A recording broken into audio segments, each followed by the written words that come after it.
Desde los estudios de NTC, este es Noticias 1. Esta semana se decide ampliación de la cuarentena, dijo el presidente Duque. Dos bodegas políticamente opuestas coincidieron en redes para atacar a la alcaldesa Claudia López. Semana Santa sin precedentes en el mundo, solitaria y sin fieles visibles. Y respeto a la cuarentena, turistas bogotanos se desplazaron a municipios de Cundinamarca y Boyacá. Vecinos de Ciudad Bolívar entre el miedo al contagio y el miedo a los apartamenteros. Aquí está, esta es la imagen del día, el rostro enfermo de Boris Johnson, el primer ministro británico, que también fue uno de los primeros mandatarios en negar la gravedad de la pandemia del COVID-19. Johnson ahora promueve el lavado de manos y el distanciamiento social y su país, acercándose a los 50.000 infectados, entró como octavo en la lista de países con mayor expansión del virus.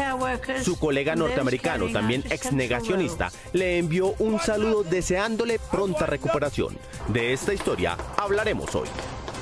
Por la prensa libre y el derecho que todos ustedes tienen a la verdad, yo soy la Red Independiente. Presenta Noticias 1 con Mabel Lara y Germán Arango. Buenas noches, les tenemos las mejores noticias del fin de semana e iniciamos desde casa en Noticias 1. Durante esta Semana Santa, que inicia el día de mañana, el Gobierno Nacional dará a conocer la extensión de la cuarentena que iría hasta el próximo lunes, pero esta tendría una modulación. Podría tener ciertos periodos de trabajo por sectores para que otras personas puedan trabajar. Aquí les explicamos. A pesar de los rumores sin confirmar y de los jalones de orejas que el presidente Duque y algunos de sus ministros le dieron a la alcaldesa Claudia López por decir que el confinamiento obligatorio debería prolongarse por varias semanas, el mandatario admitió oficialmente que esa posibilidad existe. Significa que el aislamiento en casa podría ir más allá del 13 de abril después de concluir la Semana Santa. La decisión se tomará esta semana, según reveló Duque, una vez los expertos analicen la curva epidemiológica. Esta semana vamos a evaluar con todo el equipo técnico cómo va comportándose la curva epidemiológica en nuestro país, para nosotros saber si la hemos aplanado lo suficiente, cómo se proyectan las semanas que vienen, y en ese sentido tomaremos una decisión siempre pensando en la salud, en la vida, en la población más vulnerable y por supuesto también en el desarrollo social. De acuerdo con Duque, el que llamó aislamiento inteligente significaría que la cuarentena continuaría después del lunes entrante, pero para ciertos sectores y por turnos, para que no todo el mundo pueda salir al tiempo. Los que puedan seguir desarrollando la mayor cantidad de trabajo a través de teletrabajo lo deben seguir haciendo. Y en algunos sectores se van a tener que establecer protocolos muy específicos, muy puntuales, para que también se pueda seguir protegiendo la salud y se pueda seguir también cumpliendo el desarrollo social. Consultado por Noticias 1, el epidemiólogo Carlos Álvarez aseguró que la semana que empieza mañana será crucial para el país, debido a que se conocerán con exactitud cuántos infectados requieren cuidados intensivos y con esa cifra de referencia determinar la velocidad de contagio del virus. Y de esta manera podemos saber cuántos casos puede estar circulando en la comunidad y saber cómo se ha ido propagando la pandemia. Sin embargo, para el director del Grupo de Investigación en Salud Pública de la Universidad del Rosario, Leonardo Briceño, es prematuro que el gobierno piense en flexibilizar la cuarentena porque, según él, son muy pocas las pruebas que se han hecho en el país, lo cual podría implicar desconocimiento de la situación real. En este momento es muy difícil hacer una evaluación de lo que ha ocurrido con la cuarentena debido a que es muy reciente en relación con la historia natural de la enfermedad y obviamente tenemos muy pocas pruebas. De acuerdo con la organización Health Policy Watch, que hace seguimiento a las medidas que han adoptado los países para combatir el coronavirus, Colombia hace 209 pruebas por cada millón de habitantes, que lo convierte en una de las naciones que menos pruebas realiza, mientras que, por ejemplo, España realiza 7.500 por cada millón de residentes. Colombia tiene que mejorar su sistema de evaluación y registro. Tenemos pocos casos, pero igual tenemos muy pocas pruebas. Entonces, como el diagnóstico depende de que la prueba sea positiva, si se hacen pocos casos, hay pocos diagnósticos. Aunque esta semana el gobierno tomará la decisión, los dos expertos coinciden en que aún no se ha llegado al pico de la curva del coronavirus a Colombia, cosa que ocurriría en mayo.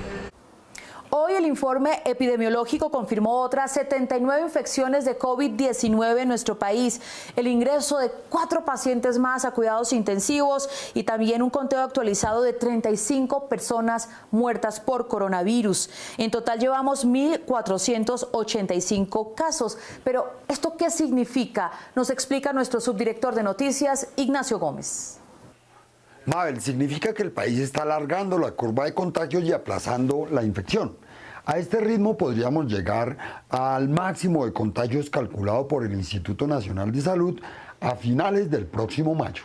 La estrategia oficial frente al COVID-19 está basada en cálculos del Instituto Nacional de Salud, que estiman que 3.9 millones de colombianos serán infectados, de los cuales 3.2 apenas sentirán los síntomas. Pero a medio millón, la infección los tumbará a la cama y 187.000 llegarían a salas de cuidado crítico e intensivo.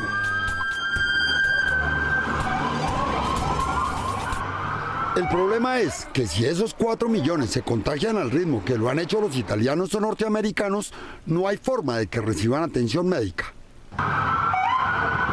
Ahí es cuando el sistema de salud colapsa, como lo han hecho los más fuertes del mundo. Y cuando sube el índice de letalidad, que el Imperial College calcula para Europa entre 1 y 2% de los infectados y que en nuestro caso serían 80.000 vidas.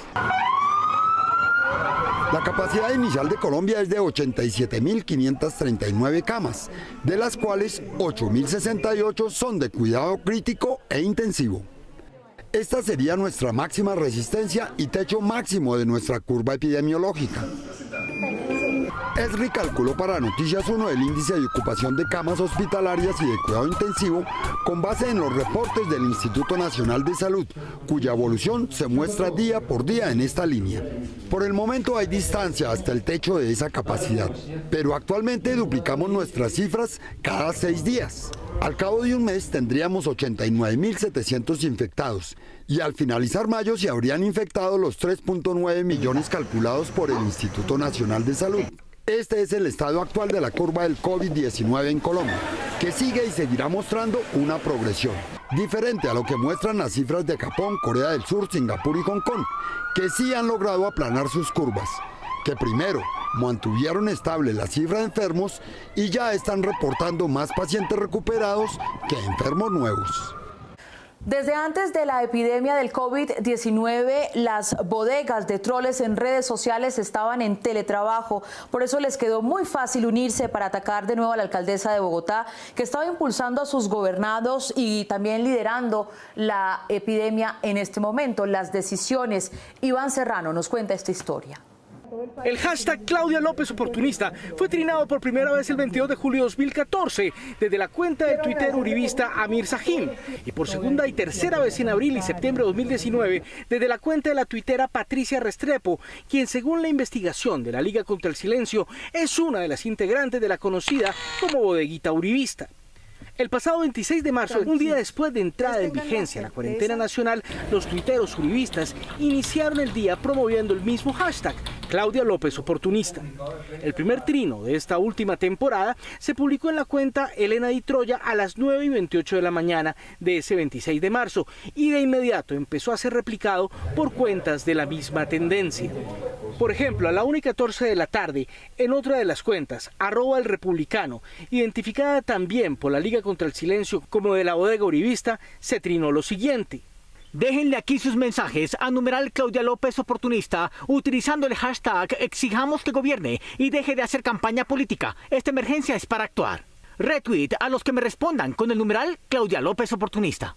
Y así el hashtag siguió replicándose de manera masiva desde otras cuentas uribistas. Nos animamos a convertir en tendencia. Hashtag Claudia López Oportunista. Pero este ataque cibernético a la alcaldesa de Bogotá no solo fue promovido por uribistas, también el petrismo virtual entró en el mismo juego contra Claudia López usando el mismo hashtag, Claudia López Oportunista, y otros similares como Claudia Irresponsable o Claudia Xenófoba. El foco contra la alcaldesa entre los grupos políticos de ambos extremos se exacerbó en esta temporada de medidas gubernamentales para enfrentar el coronavirus. Las encuestas de opinión han dejado en evidencia que los encuestados apoyan mayoritariamente las medidas tomadas por la alcaldesa, superando la imagen del presidente Duque. En las redes quedó constancia de que el pasado 31 de marzo, el uribista @elrepublicano como el petrista @pelicolombianas trinaban contra López.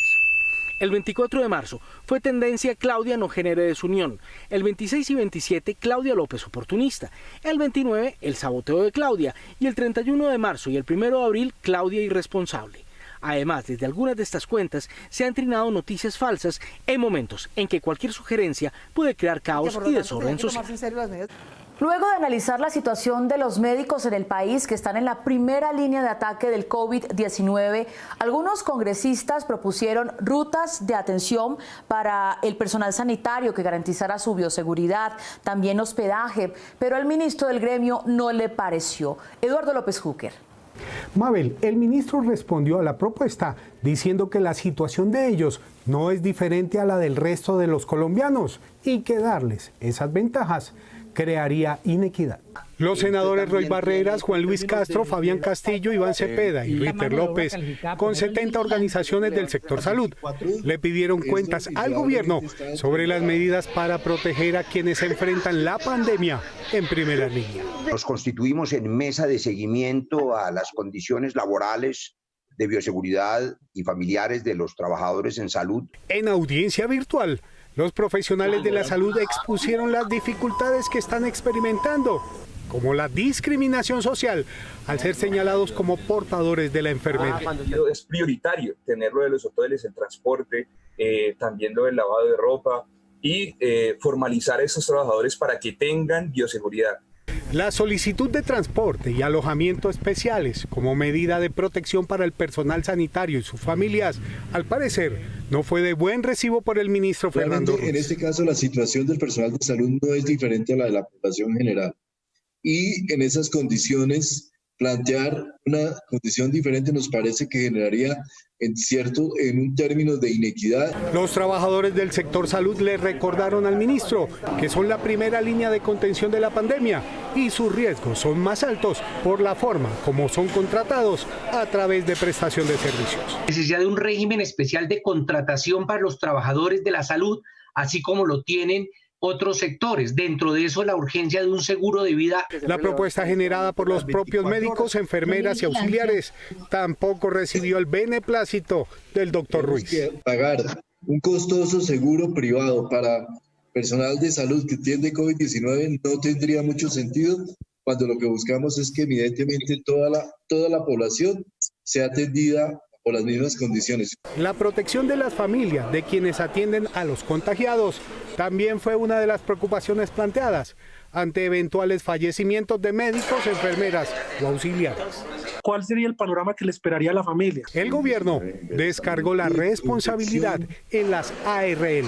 Yo creo que la declaración como enfermedad profesional podría ayudar a tener una mayor celeridad. Médicos, enfermeras, odontólogos, bacteriólogas, terapeutas y demás trabajadores del sector salud insistieron en la necesidad de que el gobierno asuma la responsabilidad de suministrar todos los elementos de bioseguridad que se requieren para enfrentar la pandemia.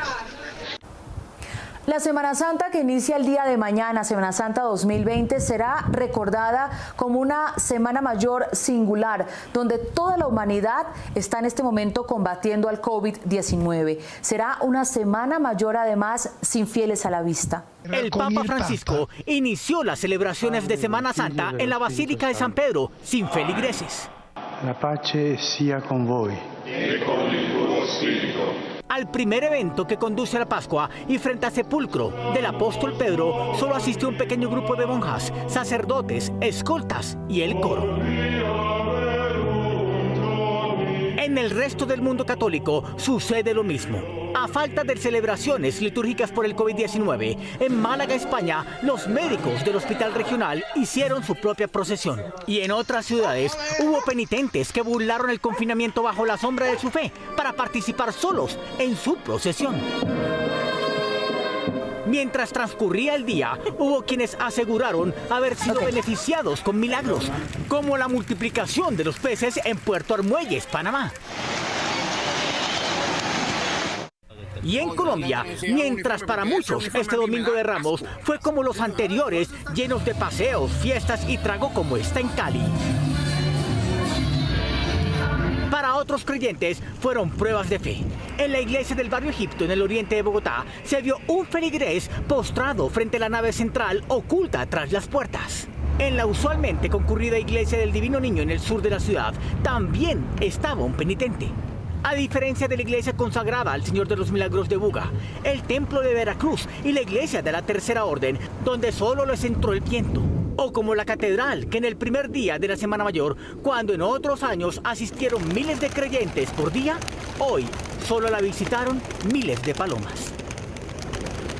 Dos de los lugares que los bogotanos acostumbraban a visitar durante la Semana Mayor o en vacaciones, Anapoima en Cundinamarca y también Villa de Leyva en Boyacá, estuvieron este fin de semana como si nada, en vacaciones. Iván Serrano.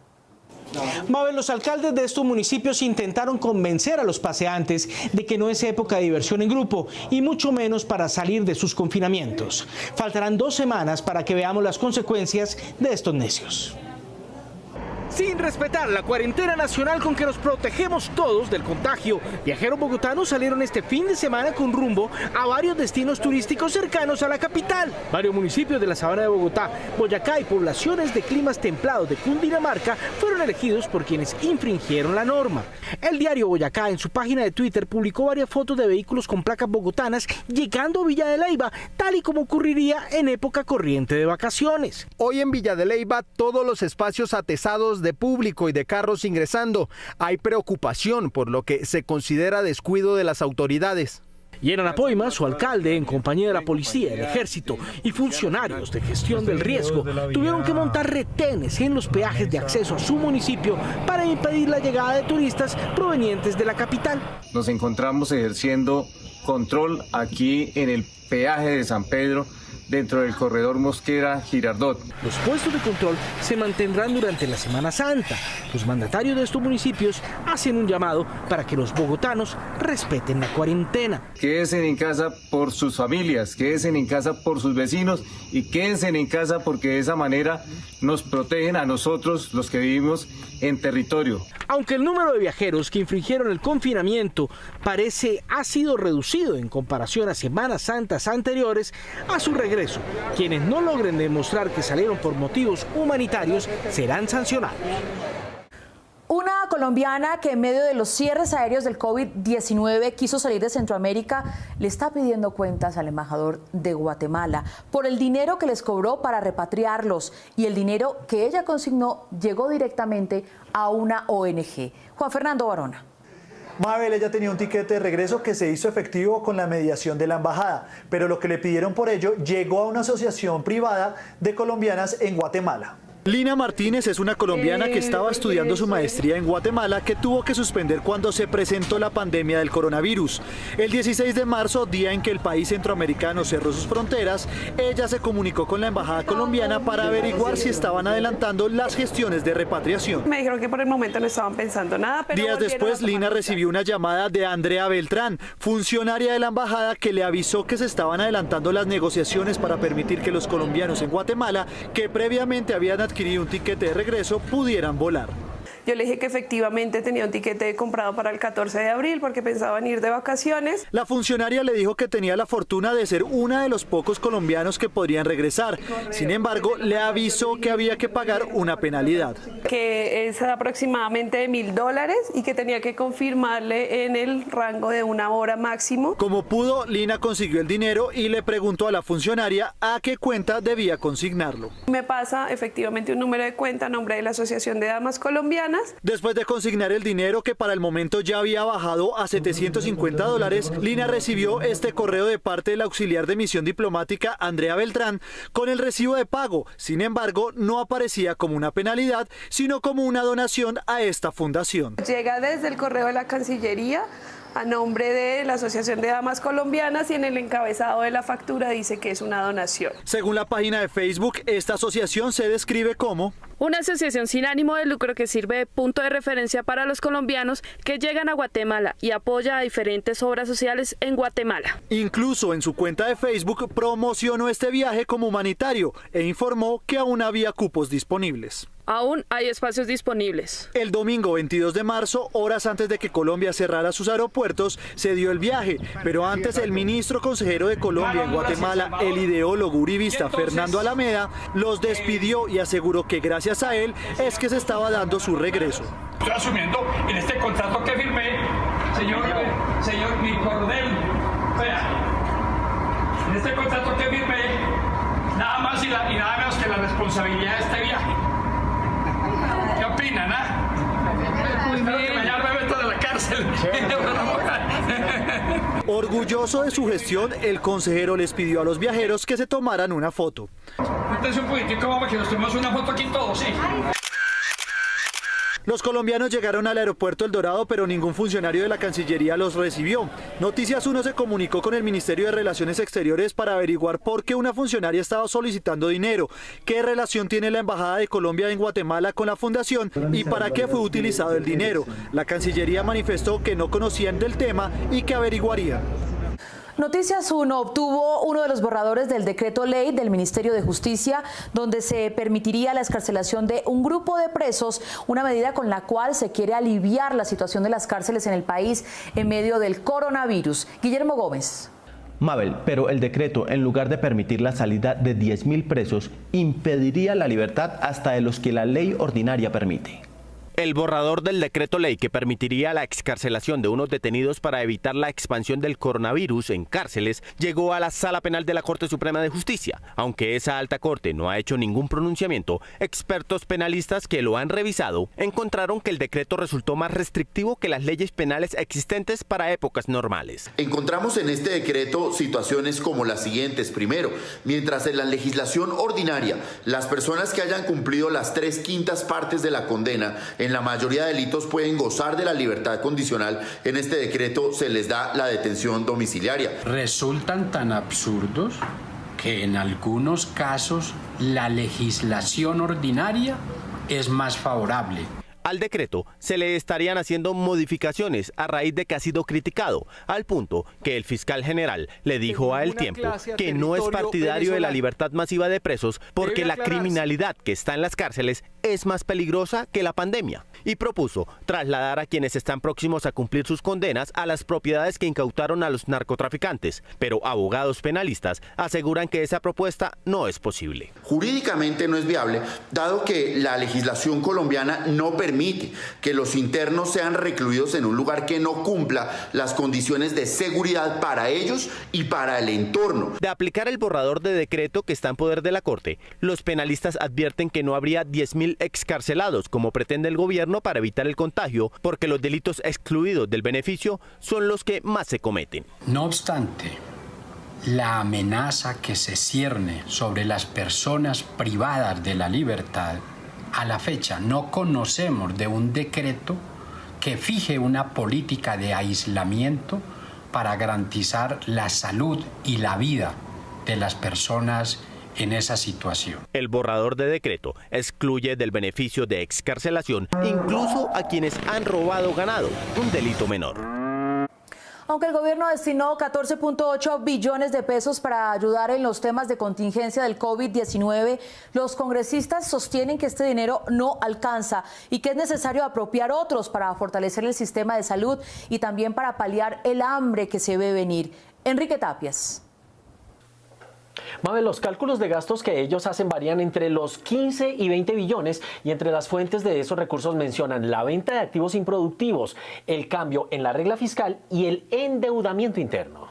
Con el fin de atender la emergencia económica y social generada por el coronavirus, el gobierno destinó 14.8 billones de pesos dirigidos a programas sociales y garantizar parte de los puestos de trabajo en el país sin necesidad de incrementar la deuda. Van a provenir de la utilización, en el contexto de esta emergencia económica y social, de los recursos que el país ha venido ahorrando en el Fondo de Ahorro y Estabilización petrolero. Pese a las decisiones del gobierno, el Partido Liberal propone adoptar nuevas medidas económicas, incluso endeudándose, para proteger el empleo y fortalecer el sector salud en infraestructura y equipos. Debe renegociar la deuda externa, disponer de una parte de las reservas internacionales, solicitar un crédito en el Banco de la República. Por su parte, los conservadores piden flexibilizar la regla fiscal para la enajenación de empresas improductivas, entre otras medidas. Pero además, los recursos de la venta de Isagen se pueden tomar prestados.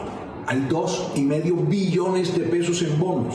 ¿Qué hacen esos recursos en bonos mientras la gente tiene hambre y hay que mandarle un mercado? El senador John Milton Rodríguez del partido Colombia Justa Libres señaló que hay posibilidad de obtener para los próximos 3 meses cerca de 64 billones de pesos. 16 billones de pesos del Sistema General de Regalías. Hay algunos saldos y fuentes que podrían estar disponibles para ser utilizados en esas circunstancias. El monetizar parte de las reservas internacionales en al menos 20 billones de pesos. Ante la búsqueda de más recursos, el senador Roy Barreras pidió que los cerca de 15 billones que anunció el gobierno se manejen de mejor manera sin utilizar intermediarios como los bancos, las EPS e incluso las aseguradoras de riesgos laborales. Antes de endeudarse más, cosa que habrá que hacer en el mediano plazo, hay que saber que el gobierno ya se prestó 15 billones de pesos del FOME y hay que garantizar que lleguen de manera directa a quienes deben parar esta epidemia, es decir, a los hospitales, a los trabajadores de la salud. Recordó que en este momento debe estar priorizada la vida de los afectados por el virus con pleno apoyo al sector salud.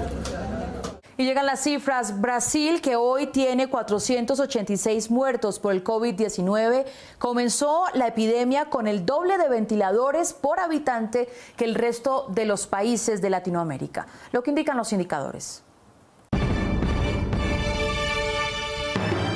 Según el portal Global Health Intelligence, en Brasil hay 25 ventiladores mecánicos por cada 1.000 habitantes, en México 13.4, en Argentina 12.9, en Colombia 12.7 y en Panamá 11.6. Esto indica que el COVID-19 no nos va a dar un respiro. Esto es lo que indican los indicadores. El primer ministro británico Boris Johnson fue hospitalizado hoy en Londres, 10 días después de que diera positivo por COVID-19. Un vistazo al mundo. Mientras el contagio por el coronavirus avanza en el mundo, pese a los esfuerzos de los científicos y sus gobiernos en todos los continentes por encontrar una vacuna, o al menos un paliativo a la enfermedad, hoy la pandemia pareció cobrar un triunfo contra la raza humana. Esta mañana fue hospitalizado el primer gobernante de uno de los países más poderosos del planeta por padecer síntomas severos del virus. Se trata del primer ministro británico Boris Johnson, quien al comienzo de las alarmas en China desestimó la gravedad de la situación. Johnson había anunciado en Londres que había dado positivo para coronavirus hace 10 días, pero él mismo había reportado que iba a permanecer confinado en su casa, trabajando por no tener características de incapacidad. Sin embargo, hoy Londres anunció que Johnson ingresó a un hospital por tener, comillas, síntomas persistentes, aunque la hospitalización fue calificada como una medida de, comillas, precaución. La vocera del centro médico dijo que el primer ministro fue admitido para realizarse exámenes y por recomendación de sus médicos. Sin conexión con la hospitalización de Boris Johnson, la reina Isabel dio un discurso televisado alabando a los cuerpos médicos que están en la primera línea de lucha contra la expansión del virus. La frase real que más se repitió después del discurso de la monarca fue como de época de guerra. Dijo: aquellos que vengan después de nosotros dirán que los británicos de esta generación eran tan fuertes como los demás. Los ciegos y sus acompañantes son personas con un riesgo extraordinario en medio de esta emergencia sanitaria por coronavirus en Colombia y en el mundo, no solo porque tienen que orientarse tocando absolutamente todos los elementos, sino porque sus guías suelen tomarlos del codo, que recordemos además se utiliza cuando una persona quiere toser o protegerse en medio de esta epidemia. El Instituto Nacional para Ciegos INSI ha adaptado a su comunidad, que en Colombia está en cerca de 1.250.000 personas, las recomendaciones de la Organización Mundial de la Salud. Desde el inicio de esta pandemia hemos estado muy pendientes de la población con discapacidad visual.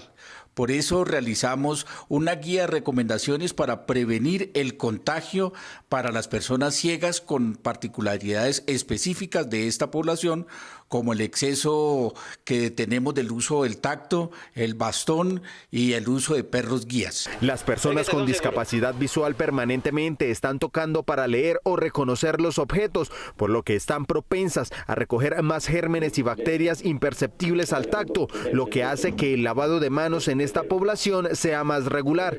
Extremar las medidas de limpieza e higiene de los bastones y la desinfección de los perros guía. Después de cada recorrido es importante cepillar el animal. Y también para que estén pendientes de todas las onomatopeyas que incluyen virus. Afinemos el oído, que cuando escuchemos que alguien nos estornuda al lado o está tosiendo, nos hagamos a una distancia prudente. Y aunque ya cuentan con esta guía de lenguaje braille y con recomendaciones para prevenir el contagio, hacen una petición para que la información que a diario se difunde y que resulta de su interés también los incluya. Hacemos la recomendación de que toda la información que se divulga para prevenir el COVID-19 sea inclusiva, sea accesible, pues hemos observado algunas recomendaciones de cómo lavarse las manos, pero en realidad nosotros, las personas ciegas, no vemos esas imágenes. Así que por favor, pónganle audiodescripción o un relator para que nosotros también entendamos cómo es el correcto lavado de manos. Por último, la recomendación es para quienes ayudan en la calle o en cualquier espacio público a una persona ciega. No los tomen directamente de las manos ni de los codos para guiarlos, ya que esta zona es la que, por recomendación de la Organización Mundial de la Salud, debemos usar para estornudar. Historia de la Asociación de Universidades, que le respondió a un grupo de estudiantes que solicitó la cancelación de los semestres por la modalidad de clases virtuales. No es posible, eso le respondió. Ante los rumores de la suspensión del semestre universitario por motivos del confinamiento obligatorio decretado por el gobierno nacional, el director de la Asociación de Universidades aseguró que hubo consenso entre los 88 centros de educación superior que hacen parte de esta organización. Hay una decisión definitivamente de todo el aparato institucional en no suspender el semestre, en buscar todas las posibilidades que nos permitan garantizar la calidad del proceso formativo, el acompañamiento a los estudiantes, el mejor desempeño de los docentes y poder con eso hacer la tarea que nos corresponde. El directivo de ASCUN se refirió también a las reclamaciones de algunos estudiantes y profesores por la forma como se vienen desarrollando la enseñanza virtual, hoy obligatoria por el confinamiento para detener el contagio del coronavirus. Lo que podemos decir es que las universidades han hecho su mejor esfuerzo, su mayor esfuerzo para poder dar las respuestas pertinentes, han adaptado todo tipo de metodologías, han adaptado todo tipo de posibilidades que hoy tienen el proceso académico funcionando. Óscar Domínguez asegura que gracias al esfuerzo y la colaboración entre las instituciones universitarias para seguir cumpliendo los altos estándares de calidad educativa y las metas propuestas desde el inicio de año, antes de la emergencia sanitaria, se están adelantando casi al 100%. A través de ASCUN hemos promovido, dando a conocer las mejores experiencias, las mejores prácticas que permiten hoy tener la educación superior cumpliendo los objetivos para los que se comprometió. La adaptación a la transformación de las clases presenciales y de contacto personal en edificios universitarios a la enseñanza virtual y sin cercanía física no se ha desarrollado por completo, pero cada vez hay mejores indicadores de que el cambio está siendo asumido por toda la comunidad, dijo el director de ASCUN. Y la economía de su lado, para su bolsillo. Hay una rebaja en las tasas de tarjetas de crédito para compras esenciales para consumidores y también préstamos con los intereses más bajos para empresarios, para ayudar a unos y a otros para pasar la cuarentena. Asobancaria recomendó a los colombianos con deudas en el sistema financiero enterarse de los alivios que cada banco está otorgando a sus clientes, como los periodos de gracia y disminución en las tasas de interés, para poderlos utilizar en esta época de emergencia. Aprovechar la rebaja sustancial de las tasas de interés para compras en tarjetas de crédito, especialmente en supermercados, en farmacias, en hospitales para los gastos médicos. Esto inclusive llega a ser hasta el 50% en algunos casos. Tenga en cuenta que la rebaja en intereses aplica solo para compras de primera necesidad. Las empresas también pueden acceder a líneas de crédito para solventar el pago de nómina y servicios públicos, entre otros gastos. Hay unas líneas de crédito especiales que las entidades financieras han destinado con tasas de interés muy bajas para poder precisamente atender a estos empresarios. Los créditos personales también van a tener alivios mediante el ajuste en el pago de las cuotas. Es importante que quienes de pronto tienen todavía la posibilidad de tener ingresos, obviamente muy menguados por cuenta de la situación, pues pueden ajustar también esas cuotas de esos créditos a ese ingreso y a esa situación financiera actual. La Asociación Bancaria y de Entidades Financieras aconsejó a quienes conservan sus flujos de dinero habitualmente mantener sus pagos con normalidad para permitir que quienes estén en difícil situación económica puedan acceder a las facilidades que otorga la banca en este momento. Por estos días muchos de nosotros está utilizando la aplicación Zoom para reuniones de teletrabajo, incluso para las clases virtuales de nuestros hijos, pues el FBI ha llamado la atención sobre la seguridad de esta plataforma. Dice que ese es uno de los riesgos de tener el mundo en nuestras manos. Zoom es una de las muchas plataformas que, debido a la obligación de trabajar en casa, ha multiplicado su operación. Hoy es corriente citar a reuniones profesionales, educativas, personales o familiares por Zoom, cuyo objeto central está precisamente en prestar servicios de conexión de video y audio a menos o más de 100 personas simultáneamente. Pero no faltan los dolores de cabeza. Los ejecutivos de Zoom tuvieron que admitir que con la enorme demanda de sus servicios llegaron también los problemas de seguridad y privacidad de las reuniones que se hacen por este medio. Para programar una cita mediante esta plataforma se requiere que quien va a dirigir la reunión virtual, llamado anfitrión, y todos sus invitados descarguen la aplicación Zoom. El anfitrión pone la fecha y hora del encuentro enviando un mensaje a los celulares o computadores de otros asistentes en que les indica la dirección web de la cita, un número de identidad y una contraseña. El hallazgo de seguridad encontrado por los investigadores cibernéticos consiste en que las direcciones y números de identidad diferentes y únicos para cada reunión que se programa pueden ser rastreados por extraños, de tal manera que estos, similares a los colados de la fiesta, pueden ingresar y escuchar todo lo que ahí se hable, con los consiguientes problemas de seguridad de privacidad para empresas con secretos profesionales, firmas entre el abogado y su cliente, por ejemplo, y para otros casos delicados. Zoom bombing, así se llaman a las personas no invitadas, es decir, a los piratas que se meten en las videoconferencias a las que se pueden introducir sin video, solo con un audio, de tal manera que no pueden ser detectados.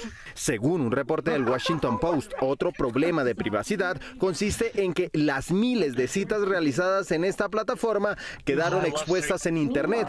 Según la investigación, los videos de las reuniones fueron grabados por el usuario anfitrión sin consentimiento de los participantes y fueron subidos a la nube sin contraseña, lo que permite acceder y descargarlos solo haciendo una búsqueda. De acuerdo con el diario estadounidense, algunas de esas conversaciones incluían información personal e íntima. Esta semana, la Agencia de Investigación Criminal del Departamento de Justicia de Estados Unidos advirtió a los usuarios de Zoom que, además de que las conversaciones de Zoom quedaron grabadas, otras videoconferencias fueron interrumpidas con imágenes pornográficas, mensajes de odio o lenguaje amenazante. Ante los reclamos y advertencias, la compañía de reuniones virtuales emitió un comunicado aceptando que la plataforma superó sus propias expectativas y que deben trabajar arduamente durante los próximos meses para mejorar tanto la calidad como la seguridad de sus usuarios. Es el momento de saludar al señor de los deportes, don Germán Arango. Germán, ¿qué tal? Buenas noches.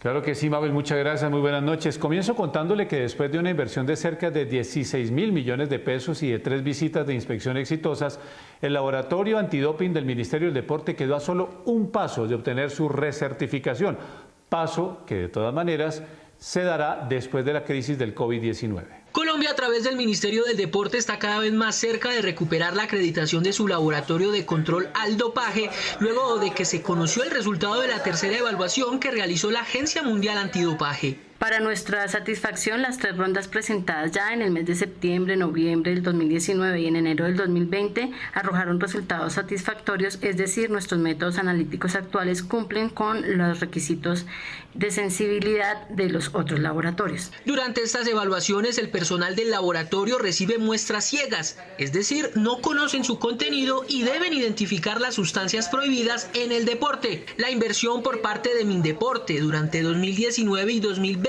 para el proceso de acreditación ascendió a los 16.000 millones de pesos. Estos recursos se han invertido en la adquisición de nuevos equipos analíticos con el fin de aumentar la capacidad de análisis, es decir, poder aumentar el número de muestras que podemos analizar en el laboratorio. También se destinó dinero para la adecuación de la infraestructura, software de seguridad y capacitación de personal. Una vez se completen estos ítems, se entrará en la recta final del proceso. Solicitaremos ante la Agencia Mundial Antidopaje la visita por parte de ellos, que también va a depender del comportamiento de la pandemia del coronavirus, puesto que los auditores son de diferentes países. En la evaluación final para la acreditación, el laboratorio deberá analizar un número mayor de muestras ante la presencia de los delegados de la Agencia Mundial Antidopaje. Una familia de Caucasia en Antioquia vivió el drama de la muerte de su abuela por la aparente presencia de coronavirus, pero en medio de la despedida, en los trámites de la funeraria, del CTI, del hospital, cada uno de ellos manifestaron haber vivido un drama. Luego, tras hacerle la prueba, se identificó que no era paciente COVID-19. Ahora piden una exhumación. ¿Qué tal esto? El pasado lunes, la señora Rosa María, la alegría de la familia Olaya de Caucasia, Antioquia, y la más consentida de sus 12 hijos, 61 nietos, 110 bisnietos y 13 tataranietos, los asustó porque presentó afecciones respiratorias parecidas al coronavirus que la obligaron a internarse en la clínica El Pajonal. Por los síntomas, los médicos decidieron realizar pruebas para saber si la abuelita de 95 años tenía COVID-19 y por eso la aislaron. Ha tenido que abrir un huequito en el pulmón a mi abuela para poderla drenar porque se le había ido líquido a un pulmón. La señora no soportó. Miro a mi mamá y le digo, mamá, la abuela se murió. Funcionarios de la clínica le dijeron a la familia que no podían entregarle el cuerpo hasta conocer los resultados de los exámenes por sospecha de COVID-19. Obviamente no la podemos ver, no nos podemos acercar a ellas. Luego les dijeron que debían sepultarla sin los protocolos que se exigen en tiempo normal. Además le decía, yo no quiero que por mi culpa mi abuela sea enterrada así. Dice que fue tal el miedo del personal de la clínica al supuesto contagio de COVID-19 que no se atrevió a entregarles el cuerpo. Le tocó a mi familia, ellos mismos sacar el cuerpo de mi abuela. Los señores de la funeraria también se asustaron. Los de la funeraria le dicen a mi tío y a mis primos, tengan estos trajes, miren a ver quién de ustedes va a ir a sacar el cuerpo de la clínica El Pajonal. Un hijo y un nieto de la señora Rosa subieron su cuerpo a un carro de la fiscalía que les colaboró y lo llevaron al cementerio de un pueblo vecino. En el Campo Santo también se asustaron y no se atrevieron a recibirla por miedo al supuesto coronavirus. Mi abuela la tienen que sacar con la bolsa, y llevarla al ataúd que estaba tirado en el piso. Fue su valiente hijo quien la dejó en la tumba. Todos lloraron a la abuela consentida que nunca dejó de pensar en su amado Francisco Eliseo, a quien perdió hace 13 años. Mi patio querido ya no existe. La familia tuvo que presenciar el sepelio por internet. Ay, qué pesar de mis tíos, ay no. Se suponía que mi abuela de la clínica El Pajonal salía en un ataúd sellado y que nadie la podía ver. No lo hicieron así. Mi familia tuvo que ver a mi abuela en esas bolsas. En el sepelio también se oyó la canción preferida de la abuela Rosa. Me recosté yo contra la tumba. El viernes, 2 días después de sepultarla, la familia conoció el dictamen médico. De que efectivamente mi abuela era negativa para COVID-19. Me recosté yo contra la tumba. Sin embargo, la familia sintió temor por los rumores que se difundieron. La gente inescrupulosa hace videos, los sube a redes sociales diciendo que era una persona muerta por COVID-19. La alcaldía tuvo que expedir un comunicado exigiendo respeto para la familia de doña Rosa. Hoy, sus hijos y nietos piden exhumar el cuerpo de la abuelita. Permitan que mi abuela la saquen. que le quiten las bolsas en las que están. Así terminó la historia de Rosa, que dejó de cantar, bailar y pensar en su amado Pacho. Ya no está. Al cementerio a visitar la tumba. No está. Desde el entierro hasta hoy que vuelvo yo.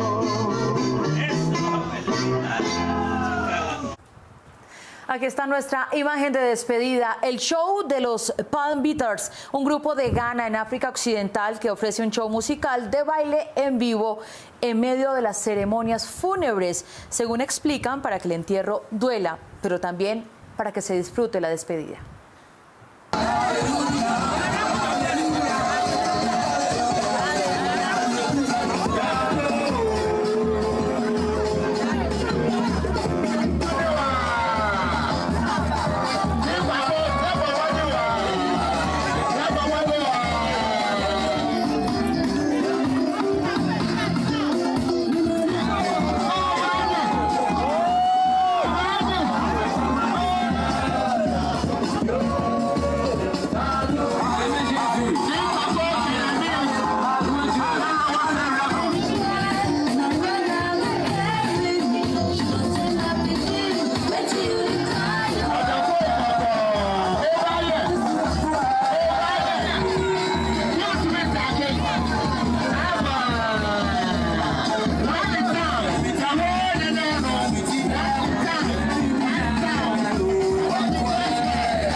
Nos vamos, pero nos vemos en las redes sociales y los esperamos durante esta Semana Mayor, jueves, viernes, sábado y domingo santo.